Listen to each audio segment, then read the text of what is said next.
Hi guys, James at RampantLionReviews again for you today with another beer review. For this one we are going to head over the Øresund once again to Denmark, and we're going to revisit one of my favourite Danish craft brews. I always enjoy the beers that I've had from these guys. Recently I've been reviewing German beer styles from them, but we're going to go to a more American beer style, or I guess you could say English if you want to go back far enough in history. We're going to go to Ebeltoft GårdBryggeri once again, and we're having a taste of their My God I'm Thirsty IPA. So this one comes in at 6.5% ABV, and this was yet another beer that I picked up from Kiosk in Copenhagen, and it's supposed to be pretty good actually. The guys over there were telling me that this is a pretty nice one, and I always try to make sure that I pick up an Ebeltoft beer when I'm over there. So really looking forward to trying this one, and as always I hope you guys enjoy my take on this beer. So anyway, as is usual with my reviews then, I'll tell you a little bit about the brewery. If you want to get straight to the tasting, just fast forward.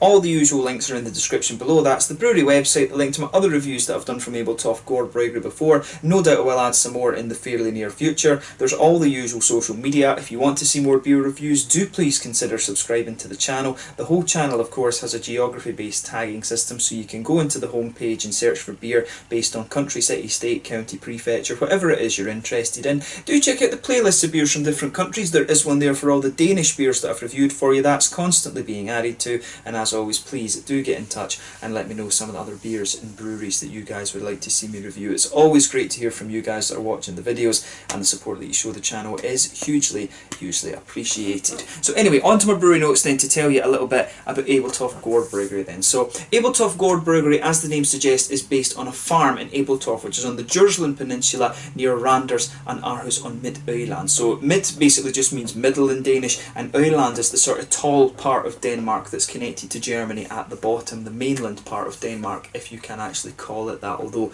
the bigger part of the population is over on Sjælland, and then you've got Fyn in the middle there as well. But the owner of this brewery is Peder Zacho Hansen, who was originally a mechanical engineer, but he later decided to become a brewer, and he was self-taught actually as well. But as the name suggests, this brewery is located on an old farm complex which has been converted. Gård, of course, in Swedish, Danish and Norwegian is farm. I don't know if it's something similar in Icelandic right enough, but they've been converted. It's on a converted farm complex, and they can be found just on the edge of the Malt National Park, which is supposed to be a really nice part of Denmark actually. I need to get out there and have a little look at it. I do need to explore Fyn and Øland. I've seen a little bit of Sjælland, but not too much of the other two main parts of Denmark. But in addition to the beer, these guys also produce cider, bottled water, and Peder's brother Christian also works with the company exporting coffee, or importing coffee rather, into Denmark. But the brewery has a small cafe on site where you can drink the beers and also enjoy views of the Kattegat, which is the sea area between Øland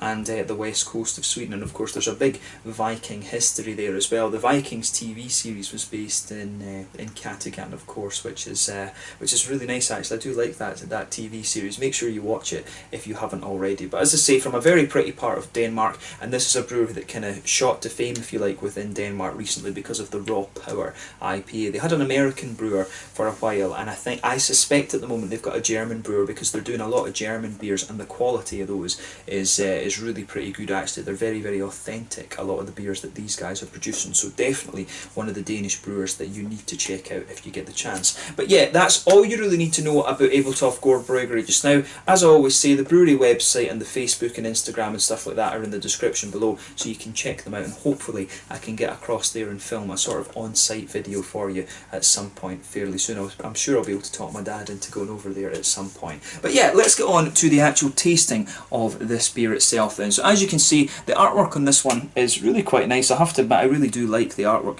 that you get on these Ebeltoft beers, especially when it comes to the American side of things. The German ones are a little bit more kind of reserved and classical, if you like, but I really like the hop flower artwork on here. There is the standard Ebeltoft GårdBryggeri bottle cap on this one. I guess this is a little bit of an ode or a reference to the area's Viking heritage. But yeah, really nicely presented beer, a little bit psychedelic actually. But yeah, without further ado then, let's get this guy out and we'll get on with the tasting. I'm very curious to see how this one turns out. Nice little bit of smoke on the opening, and we'll get it out and into the glass. I did read that this beer is supposed to be more of an English style IPA actually, so I'm curious to see exactly what this beer has to offer. So yeah, as you can see with this one then, it's poured, if I hold it up to the light, it's poured a nice rich kind of orange medium amber colour, this one. If I put my fingers behind the glass, there is a degree of haze to this one, but by no means is it as hazy as some of these New England IPAs you're going to come across. There's a half finger of a frothy, I would say kind of fawn, creamy coloured head on this one. One or two big bubbles sticking towards the side of the glass, and a few little ones just heading up towards the bottom of that head there. But you know, overall it does look pretty nice, I have to say. So yeah, pretty much kind of what you would expect in terms of an appearance from an IPA. So let's take a closer look at that aroma then and just see how we get on. Now that smells quite interesting actually. It's for me, there's a good, this kind of smells a little bit like a sort of more old school IPA actually, this one. So in the malt base there's definitely a little bit of a bready quality in there. You can pick up some sort of brown bready qualities too, which is kind of interesting. A little bit of a sweet caramel, slightly toasted, some biscuity notes in there as well. On the hoppy side of things, there's a little touch of earthiness there. There's a bit of a sort of grassy and floral note, which is interesting. On the fruity side of things too, there's a little touch of grapefruit in there. Maybe a little bit of passion fruit as well. This is quite a dark, tropical, fruity smelling IPA, this one. It does have a little bit, when I sugar the beer up a little bit, you really do get a little bit of that biscuity malt out of it. I do wonder if they've used Maris Otter malt from England in this one. It just has that really distinctive, almost Maris Otter quality to it, which I like. But yeah, that's a really interesting aroma on this beer actually.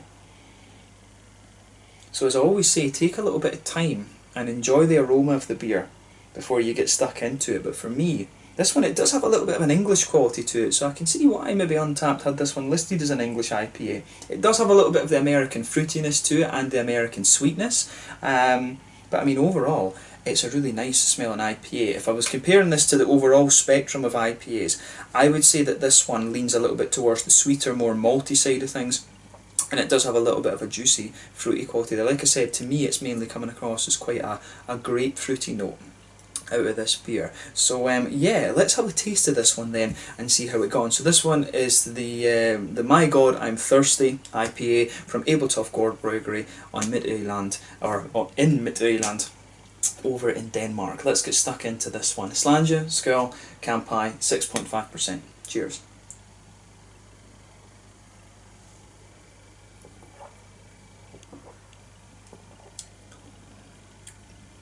Oh yeah, that is a bit more of an English IPA.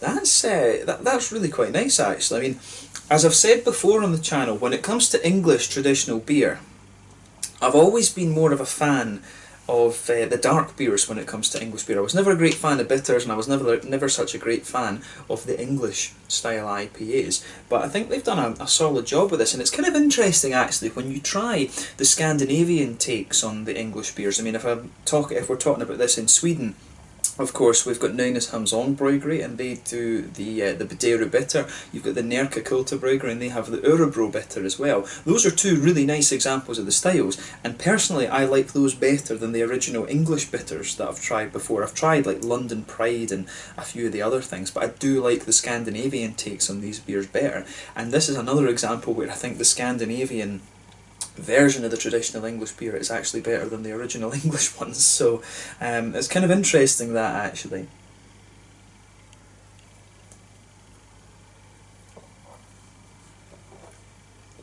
But I think they've got this really nicely balanced. It's got everything you would kind of expect from a traditional English IPA. So in the middle of your palate then, you've got that nice sort of bready base that just blankets the middle of your tongue. It is more of a brown bready quality, to be honest with you, which is interesting. And the further you go into the aftertaste, you can really feel the middle of your palate just drying out a little bit, and the beer really starting to lean towards that grainy side of things. In the centre of your palate, you've got a nice sort of caramelly note in there, a little bit of a butterscotchy quality as well, which is interesting. But yeah, I like how everything goes together with this one.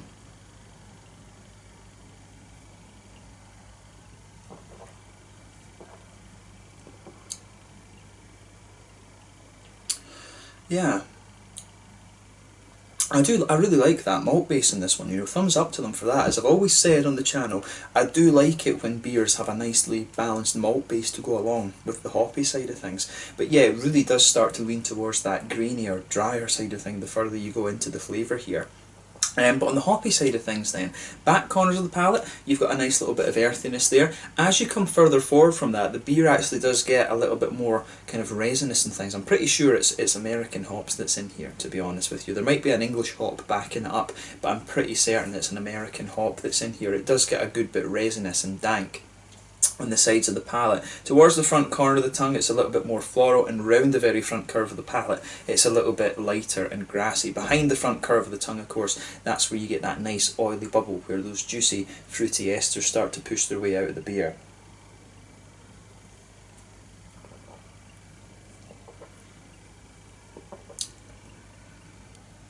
Yeah, for me, this one, it's quite... The fruity side of this beer is quite dark and grapefruity. I do wonder if it's a bit of Chinook that's in here, to be honest with you, because the grapefruity notes are quite prominent in this. I wouldn't be surprised if it's Chinook that's in here.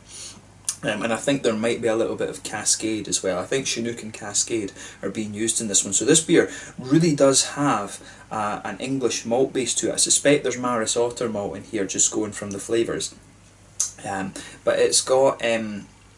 It's definitely got that nice grapefruity and kind of dank quality. So it's got an American hoppiness to it, but it does have that English malt base. So it's kind of an interesting hybrid, this beer. But most beers these days, I've had a couple of comments on the channel that I agree with actually, and most beers are kind of moving between categories these days. There's so many sub-styles and things now that some parts of the beer will fit into one and some parts of the beer will fit into the other. So yeah, you know, it's an interesting blend of things, this beer. So just be aware of that when you try this one. So in terms of the mouthfeel then, I would say that this beer is kind of mid-bodied. Carbonation does have an element of crispness to it, but this beer leans towards the oily and wet side of things. Good bit of hoppy bitterness. I think about maybe 50 IBUs in this beer overall. The malt base has a good balance between the graininess and the smoothness and sweetness, and you've also got a nice bit of that darker tropical fruit quality in there as well. But overall, it's a really solid English style IPA, this one. Like I say, more of an American hoppiness to it, but definitely a more English style malt base and things. But I really like how this goes together, and I'm glad that I was able to review this one for you. So yeah, as I say, if you like your... It reminds me a little bit, the fruity side of this beer and the hoppy side of things does remind me a little bit of the Torpedo or the Sierra Nevada Pale. It reminds me of those two beers, but it's definitely got a nice more English malt base to it. So yeah, let's leave it at that for this one. This is a really quite nice beer, and I'm glad that I was able to review it for you. So this one was the My God I'm Thirsty IPA from Ebeltoft GårdBryggeri on Öland in Denmark. A solid beer, this one, and it's cool to review something a little bit different from these guys. And it kind of shows you they can do the English styles well, they can do the German styles very, very well in my opinion, and they can also do the more modern American beers as well. So I need to try, I think I've not tried a sour beer from these guys yet. Maybe I need to have a little look at one of the sour beers from these guys next. But really cool to review this one, and we'll leave it at that. So once again, thank you for watching my beer reviews. Until the next time, please like, subscribe, share, all the usual YouTube stuff. Let me know your own thoughts on this beer in the comment section below. Let me know what your favourite beers are from Ebeltoft GårdBryggeri as well, and we will definitely return to this brewery at some point in the near future. Till the next time, Slanger just now, Skull, and I'll catch you guys very soon. Cheers.